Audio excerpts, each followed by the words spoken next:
अस्सलाम वालेकुम नाजरीन, उम्मीद करती हूँ आप सब खैरियत से होंगे। आज की इस वीडियो में हम बात करेंगे न्यू सीरीज़ तुर्किश ड्रामा सुल्तान मोहम्मद फ़ातिह के बारे में, जिसने कुस्तुनतुनिया को फ़तह करके इस्लाम का झंडा लहराया। तो चलिए शुरू करते हैं आज की फ़र्स्ट एपिसोड। वीडियो को शुरू करने से पहले आपसे गुजारिश है कि चैनल को सब्सक्राइब कर दीजिए, बेल आइकन को प्रेस कर दीजिए ताकि नेक्स्ट वीडियो का नोटिफिकेशन आपके पास आ जाए। आज की एपिसोड का आगाज़ कुछ इस तरह से होता है। फ्लैशबैक सीन में सुल्तान महमद को किले में दौड़ता हुआ दिखाया जाता है। सुल्तान बनने से पहले सिर्फ वो 12 साल के थे। छोटी सी उम्र में बादशाहत दे दी गई थी। वो ख्वाब देखते थे, खाने पीने से ज़्यादा ख्वाबों का ख्याल रखते थे। सुल्तान महमद की ख्वाहिश थी कि वो अपने परदादा उस्मान के साथ बेल्जिक की जंग में शामिल होते, उरहान के साथ पुरसा फतह करते, दादा यल्दरम के साथ शामिल होते और इन्हें गद्दारों से खबरदार रहने को कहते। उनके सारे ख्वाब अपने बाबा के मुतल्लिक ही थे। हर जंग जिसमें वो शामिल हुए, हर फतह जिसका वो हिस्सा थे, उसमें वो भी हर ख्वाब में उनके साथ रहते। वो हर कदम पे अपने वालिद के साथ थे। वो सोचते थे कि ख्वाब हकीकत बनेंगे और वो अपने बाबा के साथ मिलकर जंग लड़ेंगे। वो सोचा करते थे कि हमारे खाने के दस्तरख्वान की तरह हमारे ख्वाब भी एक ही हैं।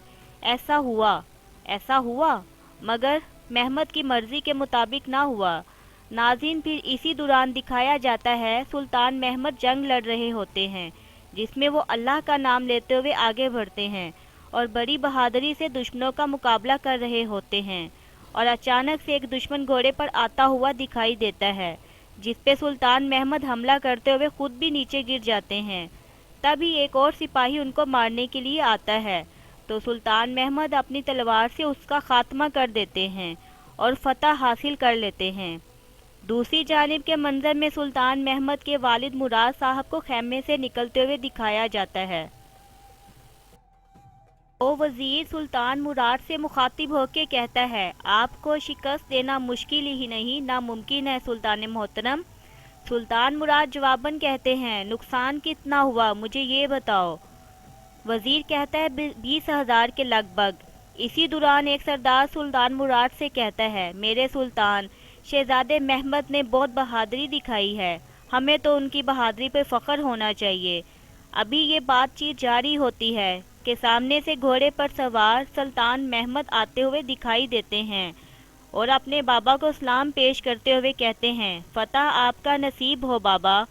सुल्तान महमद वहाँ पर खड़े सरदारों की जानब देखते हुए कहते हैं कि फ़तह तो मिलेगी बाबा, लेकिन पादशाहों को मैं शिकस्त खुर्दा देख रहा हूँ।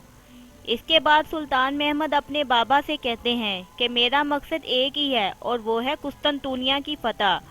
सुल्तान मुराद ये सुनने के बाद कहते हैं कि एक तरफ हमारी सरहदों को दुश्मनों का ख़तरा है और दूसरी तरफ हम इस्लाम को दुनिया के हर कोने में फैलाना चाहते हैं, और बड़े होने के नाते तुम्हें अपने बड़ों के फैसलों का एहतराम करना होगा महमद बेटा।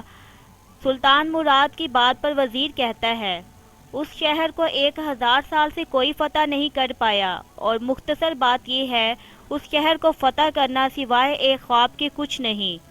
ये सुनने के बाद सुल्तान महमद कहता है कि वो जिसे आप ख्वाब कह रहे हैं वो एक खुशखबरी है, जिसका इंतज़ार पूरा आलम इस्लाम कर रहा है। ये कहने के बाद सुल्तान महमद वहाँ से अपने घोड़े पर सवार होकर चले जाते हैं।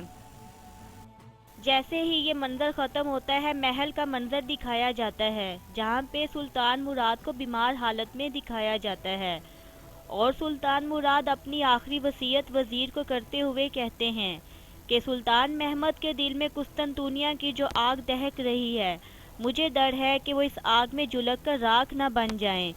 सुल्तान मुराद वज़ीर का हाथ पकड़ते हुए अपनी आंखें बंद कर लेते हैं और इस दुनिया फ़ानी से रुखसत हो जाते हैं। उधर दूसरी तरफ एक घुड़सवार को दिखाया जाता है, जो सुल्तान महमद के लिए अदरना से पैगाम लाता है। इजाज़त मिलने के बाद कासिद कहता है कि मेरे सुल्तान, जानदार खलील पाशा ने पैगाम भेजा है, और वो ख़त सुल्तान महमद को पकड़ा देता है। इस ख़त में सुल्तान महमद के वालिद सुल्तान मुराद की वफ़ात के बारे में लिखा होता है। वो ख़त पढ़कर افسردہ ہو جاتے ہیں اور ان کی آنکھوں میں آنسو آ جاتے ہیں۔ ادھر دوسری طرف محل میں پاشا کہتا ہے کہ محمد آ رہا ہے، ایک غسیل شاہین کی طرح ہماری گردن پر پنجے گاڑنے کے لیے آ رہا ہے، اور اس طرف سلطان محمد اپنے بابا کے پاس محل جانے کے لیے روانہ ہوتے ہیں۔ دوسری